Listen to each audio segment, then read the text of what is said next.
You're listening to Psych with Mike, and the most important way to support the show is to find us on YouTube and hit that subscribe button. So no matter how you listen to Psych with Mike, find us on YouTube, smash the subscribe button, and we really appreciate it. Now, here's Psych with Mike. Welcome into the Psych with Mike Library. This is Dr. Michael Mahan. And I am Brett Newcomb, and I am glad to be here today. I want to talk to you about something. What do you want to talk about? I get a letter, and I'm sure you got the same letter, from the American Counseling Association, and they were marketing a book by a psychiatrist called the Doorknob Bombshell as a concept for therapists to be aware of. And I know we have talked about that and experienced that clinically for years, and I don't know if you had read her book or were interested in getting her book to see what she had to say, but I think clinicians and maybe clients need to be aware of it, and so I thought we'd have an opportunity today to talk about the concept of the Doorknob Bombshell. So let me chime in real quick. So I did not get the letter. Oh. The ACA's not.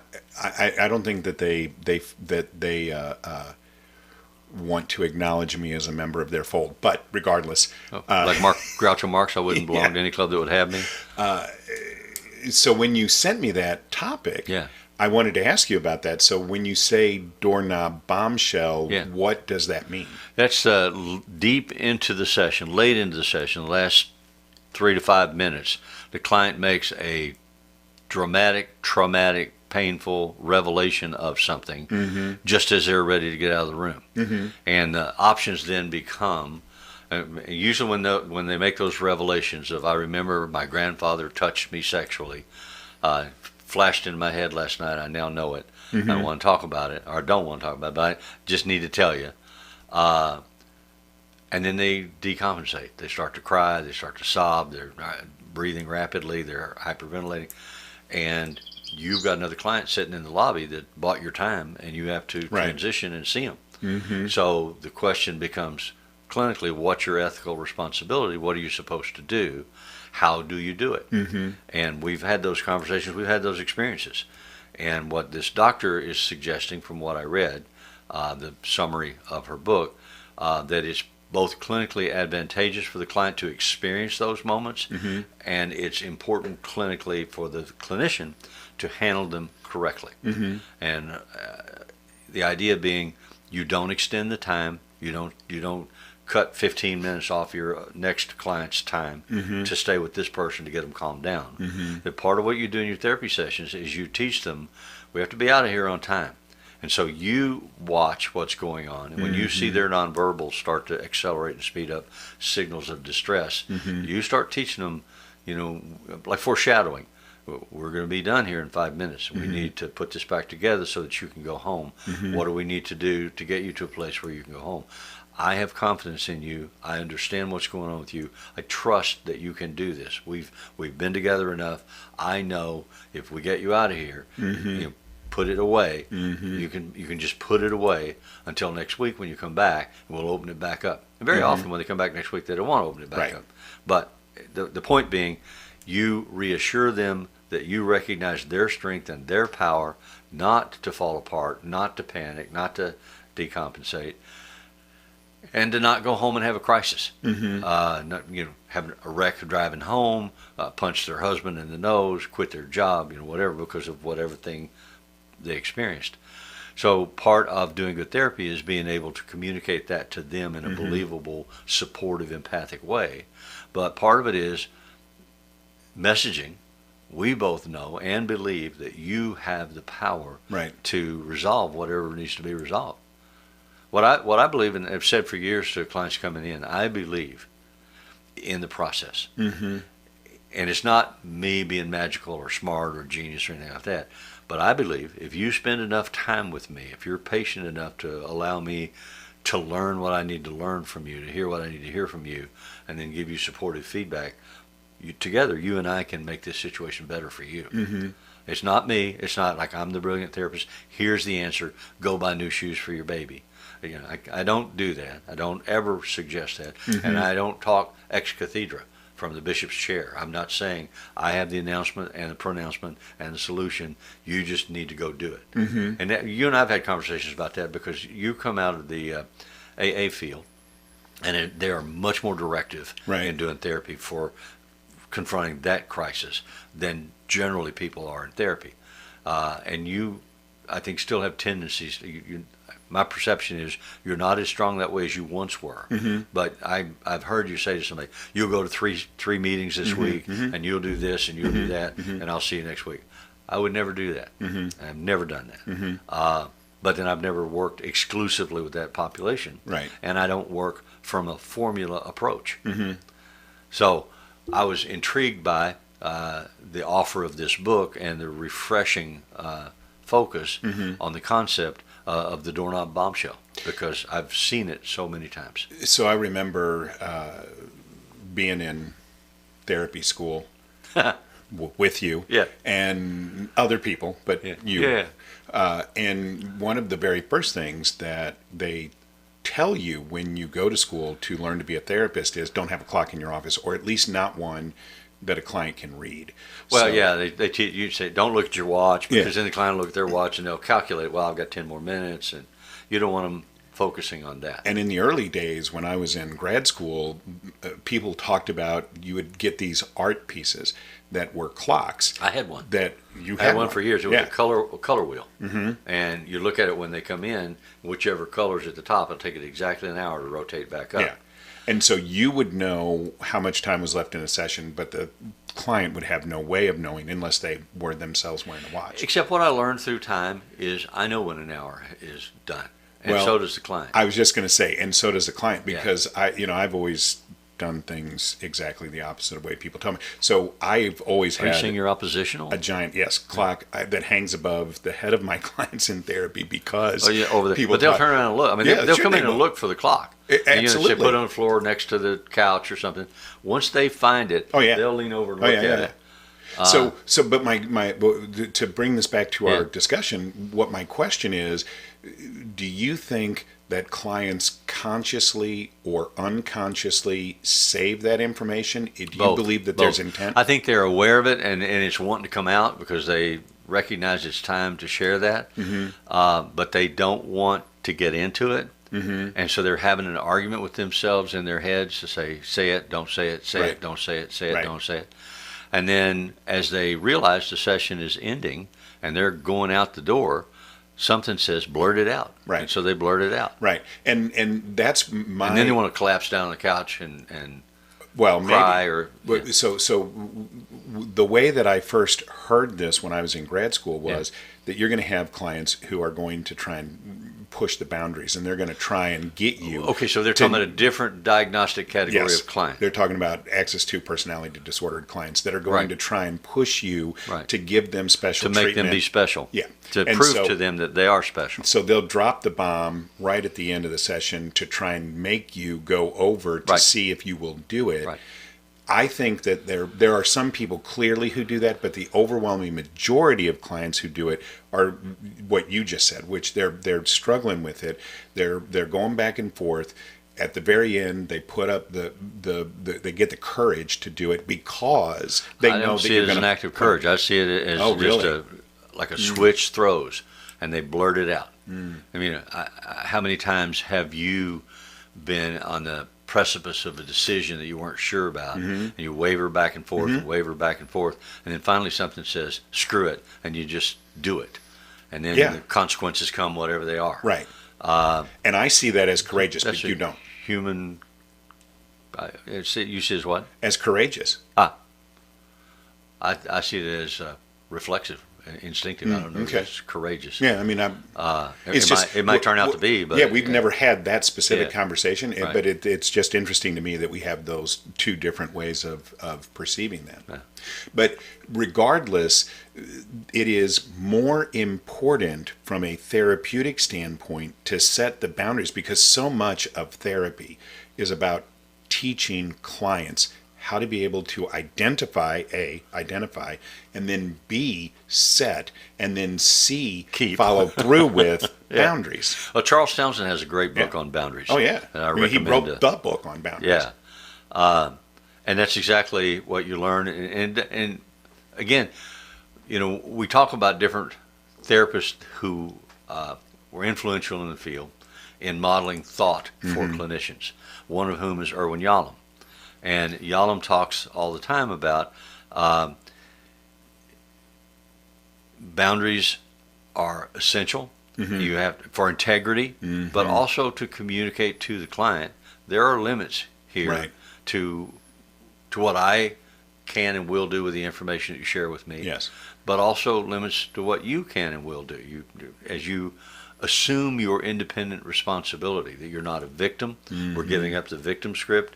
You're learning that you're an independent operator and you have the power to choose, and there are consequences for whatever you choose. If you choose to file for divorce or if you choose to stay in the marriage, that's on you. You're making a choice. You're not trapped. It isn't forbidden for any option to be taken off the table. So you have the freedom to do that. I believe you have, if you have the self-honesty, if we can get you to a place where you can look inside and say, Jesus, I can't stay here anymore, and really hear that, then the next questions become, where am I going? Right. And how do I get there? And not, how do I make myself stay? I can't leave. Well, I've got children. I can't get a divorce. Right. Because I couldn't support them. Well, maybe that's true, and maybe it's not. I couldn't emotionally do that to them. Right. Yeah. Yeah. And so there's so many different complexities and specific examples that we can find. But the client who has that aha moment at it's not an aha moment because it's not insightful. They've been jiggling it back and forth in their head the whole session, maybe even for days before they came in. I'm going to tell him about this. I'm going to tell him about this. And then while they're there, they don't. They want to come up with, they want to chat. They want to talk about, did you see the ball game this weekend? And did you read this in the paper? And I saw there was a shooting in Birmingham, and blah, blah, blah, blah, blah. And you as a clinician have to understand, though those are avoidance behaviors for getting in touch with whatever it is that brought them to the session, or whatever it is that brought them to therapy, not necessarily to this session. Right. So as you're saying that, it occurs to me that I think there may actually be two different ways, well, there may be three different ways in which we see this kind of behavior manifest itself. So one is, like we talked about, you have an access to personality disordered person that is trying to test you as a therapist. Well, that particular access to diagnosis is called borderline personality disorder. And what I trained you to understand is that someone who has, not someone who is borderline, but has that diagnosis, there are some identifiable behaviors or strategies that they will use to establish themselves in the session. One example is they'll come late. They'll be 20 minutes late, and then they want their full hour. Right. They will ask, they will learn your schedule. They'll know it better than you know it. And how they find out, who knows? But they will want the first session, the session before the lunch break, or the last session of the day. Right. So that they can come in with you in the morning first thing, and they know they're the first person there. They'll bring coffee and donuts. They have to make themselves be special and different from any of your other clients. Or they'll have a late session revelation, or they come in 20 minutes late, traffic, my kid had to get to school, blah, blah, blah, blah, and so I'm late. And then do you see them? Do you see them at all? Do you see them just for the remainder of the session that they had scheduled, and then say, "This is all we have today is 30 minutes," because you didn't get here in time. Well, but I still have more to say. Well, you had a session. Now I have someone else waiting. But you can come back next week, or you can come back 2 days from now. But it's going to cost you again. Right. So whatever we need to do, we can accommodate. But what we can't do is stretch this session. Right. And in the context of that personality disordered individual, it is of utmost importance to maintain those boundaries. That is absolutely the most therapeutic thing you can do. Special to you, different to you. I remember we worked with a psychologist who had a client that was a stewardess who was flying a regular route from St. Louis to Hawaii, and they were both chatting as they avoided engaging on whatever was going on about the leather goods market in Hawaii. And so then the client brought a leather purse, an expensive leather purse, to the clinician as a gift that she picked up in Hawaii. Yeah. And she was like, I got this purse. And I said, you can't keep it. Mm-hmm. And she's like, what? It's a really nice purse. I said, I don't doubt that at all, but it's unethical for you to keep it. And she got her feelings hurt. I was just going to say, I don't think she ever got over it. Well, she did, because we had multiple discussions about it, and eventually she said, you're absolutely right. As much as I don't want to, I'm going to give it back to her, and because I have to set the boundary. And in giving it back, I have to say, I was swept up in the moment, but what I understand is I can't do this. It's not the quality of our relationship. Right. Because those clients, more than any others, will want to say to you, we're friends. And then whenever you don't do what they need you to do, they're wounded, and they say, I thought you were my friend. And you have to say, I'm not your friend, and I'm not going to be your friend. I'm a professional employee of yours, doing a professional job, which requires me to set this boundary. And boundaries, as we've discussed a gazillion times, are significantly important. Right. And so I have to model having good boundaries. So the first way we might see that would be the personality disordered individual. The second way would be what you're talking about, which is somebody struggling with something, and they're trying to avoid it, and then it could be a flashback. Suddenly it pops in their head, and it can even happen in session. But I think then that's a third way, is that you could have someone who has an insight in the session, and they say that at the end, and you say, save it. We'll talk about it next. That'll be the first thing we talk about. I'll make a note right here. And when you come in next Tuesday, that's where we're going to start. But it doesn't matter what the presentation is, whether it's a personality disordered individual, whether it's somebody's avoiding something and then says it at the end, or someone who has an insight. The therapeutic way that we treat them is all the same. We have to set the boundary, because not doing so is not only not fair to our next client, it's really not fair to them. No, it doesn't teach them. So how do I say this? I pretty aggressively say, I'm not the authority figure. I don't have the authority or the power to make a decision in your life. I don't know the right answer. I don't know what is the right answer for you. What I believe is, if I listen to you enough to hear the story of the patterns in your life and the issues that continue to present themselves, that I can reflect that back to you, and you will feel seen and heard. We call that accurate, reflective listening. If I can do an adequate job of that, there will come a moment when you see with clarity from outside yourself what you look like, what's really going on. Then if you have developed the personal honesty to be able to own that and say, okay, this is what's going on.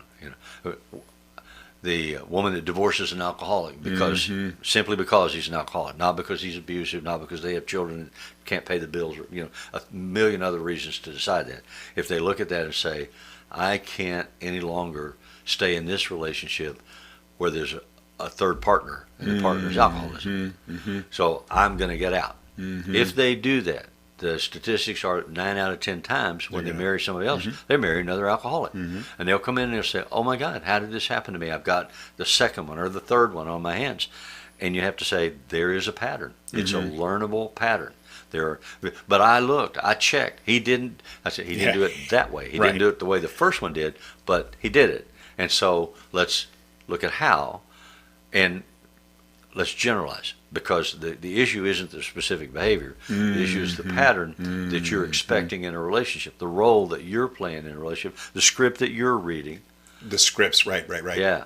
And the unconscious nonverbal behaviors that individual presents that you are attracted to that you may not actually be aware of. That's what you have to figure out. It's one of the hardest conversations to have, to say to somebody, when you're in the market, if you went to the convention center, there are 10,000 people there, there are only a certain number of them on your channel. And you'll see everyone that's on your channel. Your channel is set to dysfunction. So we need to change channels. So it's going to be really hard for you, because the one that you're drawn to is the one you shouldn't go out with. And the one that you look at and go, oh, maybe that's the one that you need to talk to. And they're like, that bullshit. I'm not doing that. I said, well, then you're going to marry another alcoholic. Then you're going to keep making the same mistake. So that does happen if you spend enough time with a client, with almost every client. But it happens more than we recognize as it comes in waves, and the client's getting ready to leave, and they need to drop something in the room that'll stay there. They don't have to carry it and ruminate about all week. But when you come back next week, then you invite them to revisit. And very often they don't want to. Right. They're not ready. They're not They ready. just had to get it out there as a possibility for someday. And as a therapist, you have to be able to read that, and you have to know when it's time to circle back around. Yeah. And let them direct you. You don't have to keep reminding them. Well, remember when you said this? Yeah. I mean, eventually, when it's important for them to work through it, they'll bring it back up. Yeah, you have to You can mention trust occasionally that you did hear it, and you are aware it's still Right. sitting out there. It's today the day we're going to talk about it. Right. And they'll say, no.